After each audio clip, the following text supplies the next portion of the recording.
بسم الله الرحمن الرحيم الحمد لله والصلاة والسلام على سيدنا رسول الله وعلى آله وصحبه ومن والاه. Welcome back everyone to lecture 12. Inshallah, we're going to finish this little section of dividing the property. Now, in the Hashia, in the commentary, in the Sharh, and in the Hashia, in the gloss, we have some interesting differentiations about different types of dividing the property. He says there are three different types of dividing the property, just sort of from a principled point of view. And I think that that's very useful because in yesterday's lecture, we did get into some of the, I gave a lot of examples about property, about money, about inheritance, so on and so forth. So I think that having the categories of those three types of dividing the property is going to be useful. So we're going to go through that. Basically, we can divide something because we have the items in front of us, like there's actually cash money, let's say, so we can easily divide it. And then there's a dividing of property that can be divided equitably. And then there's a dividing of property that can't be divided equitably because it's not in equal portions. Those are basically the three categories. And I think that's going to be very useful. And then that segues into what he says: if the division requires an assessment of value, there cannot be less than two appraisers. So that's really the third type of dividing of the property. So to understand that, I think it's useful to have those previous two examples, which I'll give you inshallah. And then he says if one partner invites the other partner to divide their property and there is no harm in doing so, he must comply. So if we own like a unit, an apartment unit together, a piece of land together, and then one of us wants to sort of, okay, I want my portion, as long as there's no harm, which needs to be defined legally, then we can do it, we can divide it and take care of it. So that's the sequence of topics that we're going to talk, and then this will take us to the conclusion of this issue of dividing property. And then the following lectures, pretty much from now until the end, are going to be about evidence and testimony, which kind of takes us a little bit more back to courts and testimony chapter. But this issue of dividing property is important because, as you can see in the courts, it's a function of the courts. There has to be an appraiser to be able to do this work, and that's why we're discussing it. Anyway, those are the main topics, and we'll begin the discussion in the next clip, inshallah.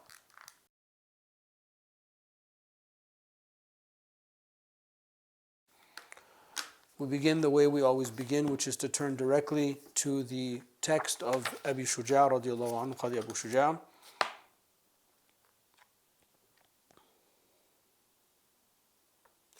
قال المصنف رحمه الله ونفعنا بعلومه في الدارين آمين. وإن كان في القسمة تقويم لم يقتصر فيه على أقل من اثنين، وإذا دعا أحد الشريكين شريكه إلى قسمة ما لا ضرر فيه لزم الآخر إجابته. So he says, Qadi Abu Shuja' radiallahu anhu, he says, may Allah Ta'ala have mercy on him and may we benefit from his knowledge in this world and the next, inshallah. If the division requires an assessment of value, there cannot be less than two appraisers. If one partner invites the other partner to divide their property and there is no harm in doing so, he must comply. I don't think there's going to be a lot of adillah because this is more about court procedures, but let's just see in the adillah book if we have anything here.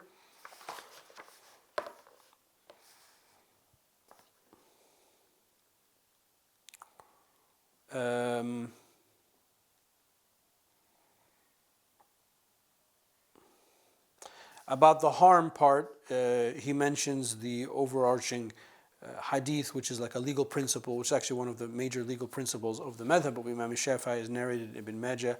It's also in the Muwatta of Imam Malik, la darar wa la dirar, there's no harm and no reciprocating harm. So that's one of the axiomatic hadith. And Imam as-Suyuti radiallahu anhu in his Ashbah al-Nadha'ir, in the beginning he says, this is one of the main hadith around which revolves all of Islamic law. So it's one of those universal principles. Okay, so like I said, this is going to be more of like a procedural point. So before we get into the text portion that we read, let's go through these three types of qisma, these three types of dividing of properties. Okay, so the first type of division, it's called al-ifraz, which is basically to divide equally that which is present. So let's say we have a shop together in the marketplace and we sell dates. Okay, well, the dates can be, you get half and I get half. You can count them. Al-farz, you can actually count them, enumerate them, catalog them, and distribute them. Or, as I think I said in the introductory clip, let's say we have cash money that's between us. So we have a joint bank account. With the cash money, it's going to be a lot easier. With the modern money, it's going to be a lot easier because you simply just divide it by two. But in the case of gold and silver, if we're thinking more of the traditional fiqh, I mean, it's also easy, but the gold and the silver are going to be weighed. So when we talk about al-farz, when we talk about counting and distributing equitably that which is counting, we also have to remember, so that's one piece of information. We have to bring a twin to that piece of information, an understanding of the ways and means of the Sharia. And this is, I think I've mentioned it multiple times, probably, we've definitely discussed this in zakah. It's come up several times in the business transaction course, but we have our own ways and means in the Sharia. You don't necessarily, for the purposes of an introductory and a medium level of studying of the Sharia, you don't need to know, you don't have to be like intimately knowledgeable on the ways and means. You simply have to know that there are ways and means. But this is the amount that I need you to know. I need you to know that some things are weighed, some things are counted, and some things are measured. Okay, so let's go with those three. So what's going to be weighed? Well, something like gold is going to be weighed. Why is gold going to be weighed? Well, because sometimes human error, the gold coins might have a nick here and a nick there. So how can we do an equitable distribution of the gold? It's by weighing it. Then there's no argument. Let's say we have a jewelry shop, and we need to, okay, I want to go my way and you want to go your way, and we have gold and silver. Well, all we're going to do is simply weigh all the gold. I mean, we're not going to do it. We're going to have the appraiser do it. We're going to weigh all the gold. Okay, I'm just making it up. Let's say it's, I don't want to sound embarrassing because I want to give a number that makes sense. Let's say it's 5 kilograms of gold. I hope that's a realistic amount and not too much or not too little. Okay, you're going to get 2.5 and I'm going to get 2.5. So we're going to take off the scale until the scale says 2.5 and then says, here, tfaddal, this is your 2.5 and my 2.5. And then that way it's very hard for us to argue, oh, but you got this piece or I got that piece. Well, because it's gold, we're going to weigh it the same thing with the silver. Let's say I mentioned a little while ago the example of dates. Now, if we have fruits or grains or something like that, we are going to have to wait till they dry. Remember, because when they're wet, there's an aspect of riba in it, because the wetness is like, I don't want to use the word subjective, but it's different, right? Every amount of wetness in every fruit is different from every other fruit, obviously. So therefore, we're going to put them in these. I think they're called jute bags, like the bags that you find that farmers use, sacks. Sometimes they have jumbo sacks. They're made out of burlap or maybe out of some kind of, so that the thing can breathe. Anyway, you're going to put them in and that's why the appraiser, by the way, has to be qualified because, as I'm telling you, as you hear some of these words, you might have not heard them before. I know a little bit about some of those things. You need somebody that knows, okay, this is the type of sack or contraption or place where the fruit can lie for a little bit of time, so it's dried, and it doesn't spoil. Because if you put it in the wrong place or you stack them on top of each other and it's extreme heat or it's not humid enough or it's too humid, some of it can rot, and then therefore you've kind of destroyed the product itself. Okay, so the court appraiser, this is just an aside, needs to know those things. Anyway, you're going to put the dates or whatever the fruits in a place where it can dry. And then once it's dried out enough, then we can say, okay, now we can distribute it equitably. So some things are going to be weighed, and then some things are going to be measured. So if it's cloth or something like that, I'm just making it up, fabric store, then we can measure the cloth this by this, and so on and so forth.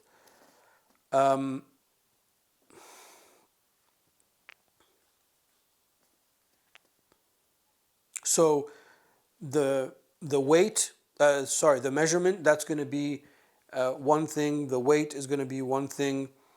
Um,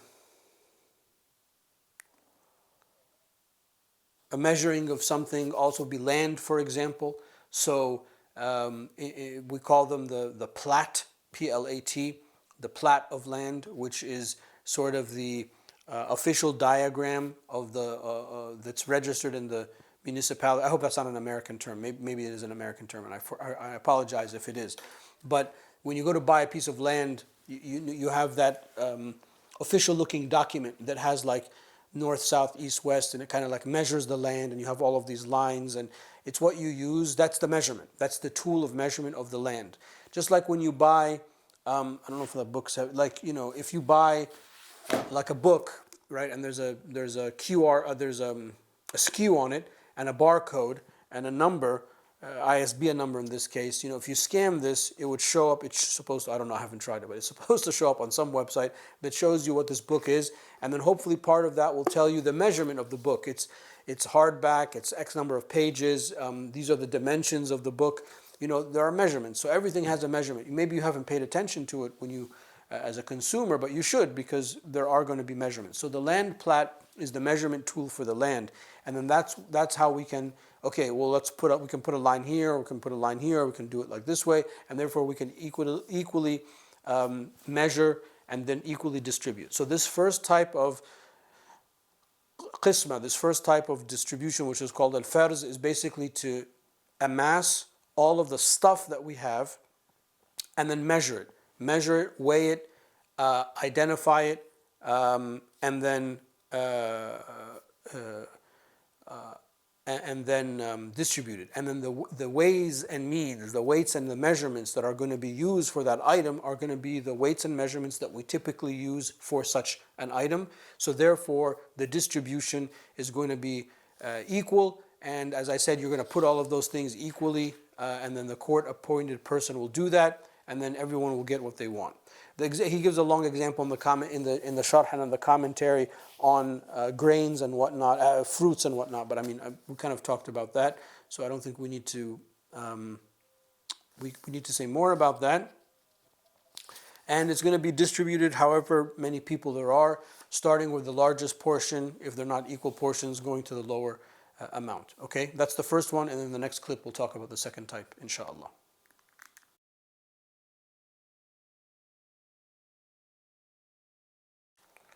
All right, the second type of qisma is called at-ta'dil lis-siham, which is to have equal portions. And this is going to be equal portions that have equal values. So the best example of this is going to be in the land. So let's say we have a land, let's say we own a 10-acre piece of land, like one block of 10 acres. So automatically you'll respond to me like, oh, that's easy. You get 5 and I get 5. But on half of the land or on part of the land, there's a water source or there's a lake or a river. And on the others, there's not. So whoever is going to get the lake and the river is going to get something that the other people don't get. So therefore, that land needs to be appraised by the appraiser, and we need to make sure that we get equal amounts. So it's not a set, it is a 50-50 split, but in this case, it has to be a 50-50 split based on the value of the land. So maybe the person who has the lake, that lake is so much more value that that person might only get 1 acre, and I might get only that 1 acre, and you might get 9 acres. Well, do you say that's unequitable? Well, the value of that 1 acre, because it has like a special water source or a well or something like that, is equal to 9 acres. So if I sold my 1 acre with the well or the lake or whatever, and then you sold your 9 acres, they would be about the same amount. So this is a different type of qisma, and now you can start to see why you have to have the court-appointed appraiser, because it's serious stuff, right? This is, you have to really, really do justice in distributing that thing.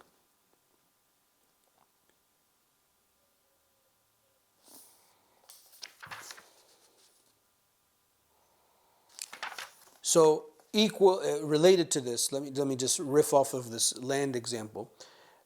Coming back to my example of 10 acres. we'll have like, let's say it's like a rectangular, it's like 10 or a square, I guess, 10 acres. But there's a water source outside of the zone, outside of the plat, outside of the borders on this side, and there's no water on this side. So the lands, if we split our land in the middle, this part is closer to the water than this part. So there might be more value of this part. There are lands in which one is facing a highway and one is facing a forest, so one piece might be more valuable. If it's commercial, the one facing the highway will be more valuable, for example, because you can advertise versus the one in the back. And when you get into land, by the way, I mean, I'm giving you like silly example. It's never that. It's never like a block of land, ever. I've never ever seen that. Maybe, I guess if you go out into the desert where there's just like, square kilometers and hundreds of square kilometers of just like barren land, maybe they're all the same. But even then, what's underneath the ground is going to be different. So it's never straightforward. If you ever look at those land plats, I mean, they're all weird shapes. And a lot of that has to do with zoning and where the highways are and roads are. There might be like a plan to add a road or a plan to do a dig, or there's like a natural resources that was found. All sorts of mitigating circumstances that go into the land situation. So don't ever think that each piece of land, if it just looks the same, is equal value. It's not of equal value at all. And this is the second type of qisma that will usually take place. And then the third type of qisma, that's the part that he brings up in the text. So the third type of qisma, flip the page, qismat al-rad,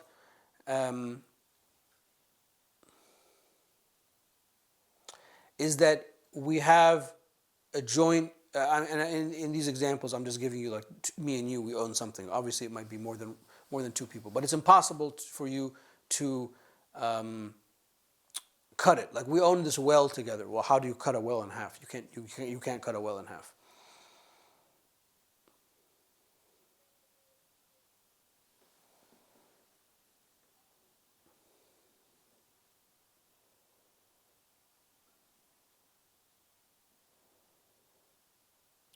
In that case, it's going to have to be appraised and valued, and then we're going to have to distribute that value in half. And that's, again, where the court is going to have to add that level of expertise to the case, and where he gets into the text, in which we'll get into momentarily, that you're going to have at least two appraisers. So let's just back up for a second to talk about the three types of qisma, the three types of the distribution of the land. So the first type is the simple type. It's which we actually have enumerated things, and we can weigh them, we can measure them, and in doing that, we can simply distribute it according to the percentage or the fractional, the percentage of ownership of the people. So yes, you need the court appraiser to do that, because or an appraiser that the partners agree to, but it's not rocket science. I mean, everyone's going to have to get an equal amount or an amount due to the proportion based on what has been enumerated. Why is this easy? Because all of the enumerated things can be measured in a way that's known. So either you're going to weigh it, or you're going to have sizes, or you're going to measure it, or so it's very, very simple. And there should be no fanfare about that, keeping in mind that if there's something like fruit or something like that, we might have to dry it so that we can actually have equal amounts of the grains and the fruits, or like removing the husk if they're like seeds or something like that, just like we talked about in zakah and like we talked about in business transactions. Okay, the second type is we own something that needs to be carved up, but they're not necessarily in equal amounts. That's the key. So that's the difference between the first kind. And the example that we've been giving is sort of the example of land. A piece of the land is more valuable than another piece, and in which case, again, it has to be appraised, but you can still divide it. It's dividable. Okay, that's the difference between the third kind. The third kind is not dividable. This kind, they're unequal but dividable. So the first kind you can enumerate and equally divide. The second kind is you can enumerate it but not equally divide because there are different values. And then this third kind, You can't even divide it equitably in the first place because the unit or that which is co-owned, the property which is co-owned, is undividable, but it can be valued. In which case you're going to need the court appraiser to do that job. And that's where he says in this text, all of this has been an introduction to get to this line.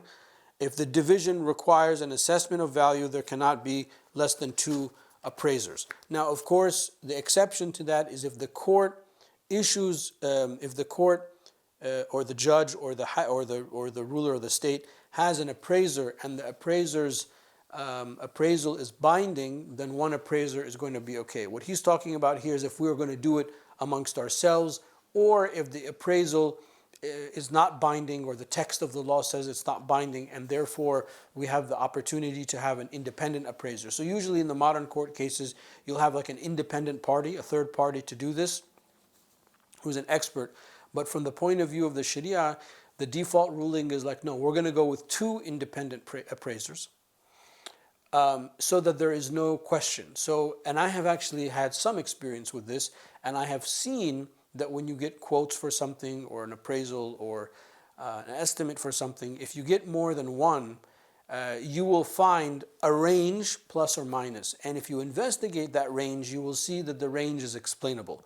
But if you get one guy that says it's going to cost 100, it's worth 100, another guy that says it costs 5, you'll be like, okay, somebody's wrong or you're being scammed. So having, and these appraisers, by the way, this is a real job. Sometimes they have to be licensed, bonded. They have to, they can't appraise anything. They have to appraise certain things. And they have, even within the appraisal apparatus, there are expertise, like an expertise of jewelry, an expertise of land, an expertise of this, an expertise of that. And their methodology, the science behind how they arrive at the appraisal has to be known and has to be clear. So when you have 2, then you're safe. Where is the part of Islamic law that tells us it has to be, other than the obvious, we want to have it verified, is that this is a shahada. This is the type of witnessing. So we're always going to want to default to 2 witnesses. Whereas if the court gives the appraiser, this is a hukum. This is an edict or a ruling, and therefore it is binding. So you don't have to have like 2 judges to issue an edict. 1 judge is enough.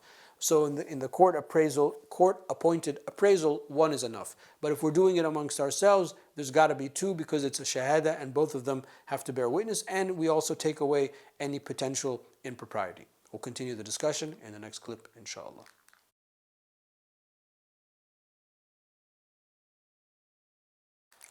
Okay, so let's just back up for a second and remind ourselves what we are reading. We're reading the line in the text. If the division requires an assessment of value, there cannot be less than 2 appraisers. And we are saying, remember, that there are 3 types of division of property. One is you can measure, count, weigh that which needs to be distributed, and therefore you can equitably distribute it. That's simple. Number 2 is you have something that cannot be equally distributed, but it can be valued, and therefore you distribute it according to equal amounts of value.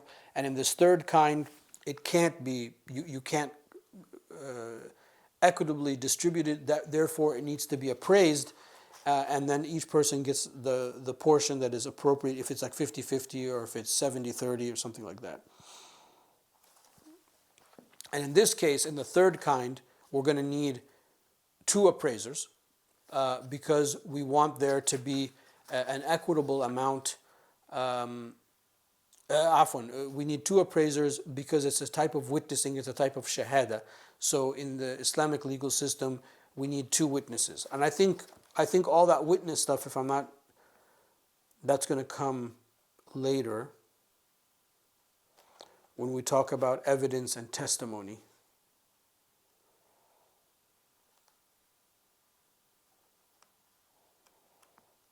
Yeah. Okay. Before I get to the next line, I want to just jump in here for a second and see if there's anything.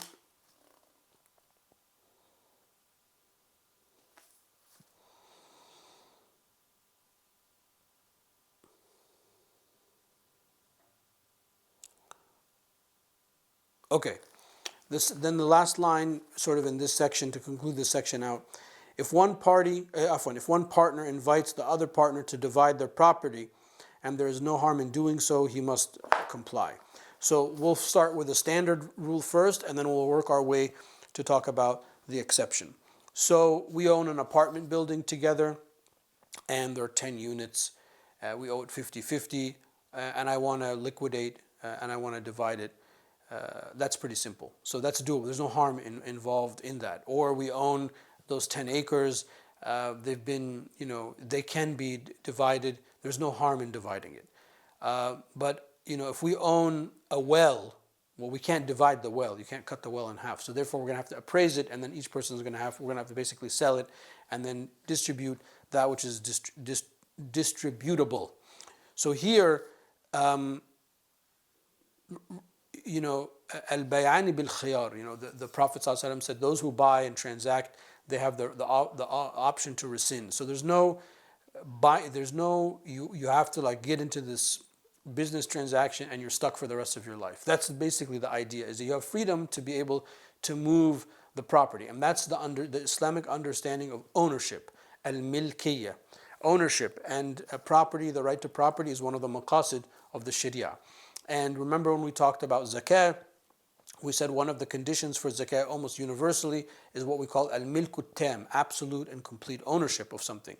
Not half ownership or partial ownership or potential ownership, but full ownership. Like this book, I keep bringing up, it's mine. I can pick it up and I can put it back. I can gift it to you. I can sell it. I can put it in the bookshelf. I can discard it. I can burn it, shred it. I mean, not all of those things are good things to do, but I'm just saying I can do, it is mine, and therefore the definition of Islam of ownership is you can do with it what you want. So this is kind of an echo of those type of legal principles, that if you want to break up this partnership, or if you want to get your share out of it, you have the right to do so, right? So he says if one partner invites the other partner to divide their property and there's no harm in doing so, he must comply. So that's something that's part of the, embedded in the spirit of the business partnership, is the right to get out of that partnership whenever you want. So no one is going to enter into a partnership unless there's an implied understanding that you can get out of that partnership if you want to. Okay, the harm thing, that's needs a little bit more discussion.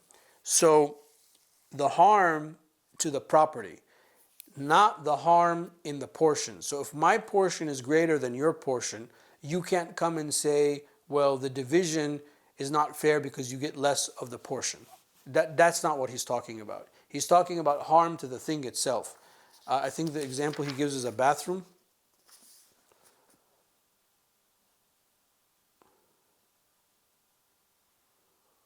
So he says, كحمام صغير لا يمكن جعله حمامين.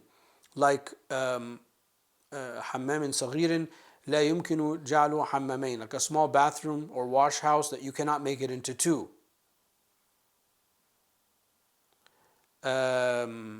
لكونه يبطل نفعه المقصود منه. So because if you divided it, then that in this case the bathroom was made for is no longer doable. You can't cut a bathroom in half. It's impossible. Then you don't have a bathroom. So that's where the darar is.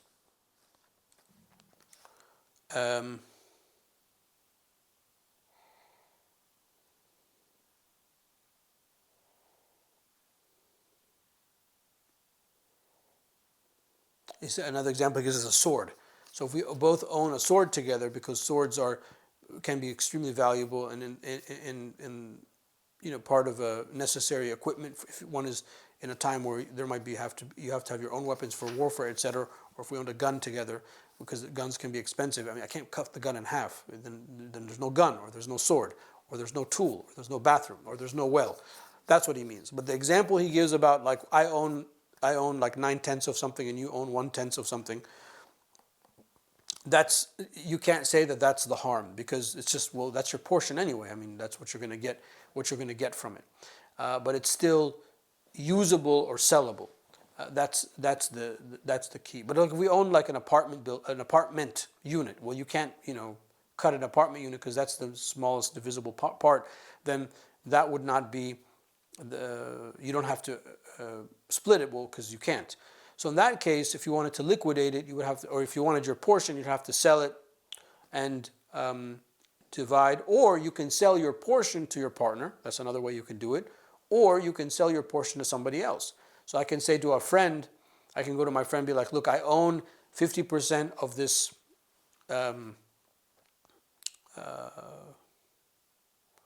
apartment with Fulan, with Abdullah, and I really need my money. My 50% is worth $10,000. If you pay me $10,000, you can have it. It's been appraised and here and so. And Abdullah knows what's going on, and that would be okay. So the idea is, I don't want you to read this and think, well, you can't get your money. Well, you can, but you have to just go about it a different way. So that's what he means about harm, which is, I think, important, because you might not get that from the reading of the text. If one partner invites the other partner to divide their property and there is no harm in doing so, he must comply, meaning that there's no harm to the property itself. Okay, those are the main points. So we have like an extra minute or two. Obviously, I'm not going to start the next section on evidence, but let's just take a step back and look at what we're doing and what we're studying. So it seems like we've been talking about business, but we are not in the business transaction at Buyua. We are in courts and testimony. And when we talked about the etiquette of the judge, which was the section that was right before the current section, which is dividing the property, I mentioned that this is a really kind of like a massive, its own literature, its own kind of sub-subject within Islamic law. Because I want to impress upon you the dynamism that exists in the Islamic legal system, in addition to the plurality. So, of course, we're here to study the Shafi'i madhab, so our job is not necessarily to show the plurality through these classes. Even though we come up with differences of opinion, because you can't really master Islamic law unless you know one madhab.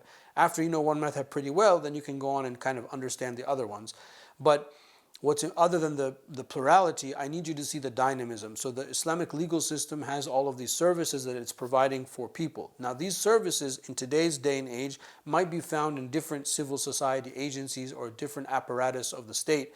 But in the pre-modern Islamic system, they were all like through the court, or most of them were through the court. So this appraisal and distribution of property, this might be something that's outsourced today. But before, the Qadi was the one doing it. So when we read about the Qadi in the past, I just want you to understand that the Qadi was also, his role was consumer protection, his role was keeping the ethical standards in the public space, his role was dividing property, his role was adjudicating cases, his role was even maybe ta'zir, discretionary punishments, that's also a part of it, dealing with marriage, and there's a whole sort of stuff. So when you read Qadi in the pre-modern period, I want you to see that the Qadi is doing a lot of things, not just sitting in a black robe, casting a ruling on a case. Anyway, that's it for now. والله تعالى أعلى وأعلم وصلى اللهم على سيدنا مولانا محمد وعلى آله وصحبه وسلم.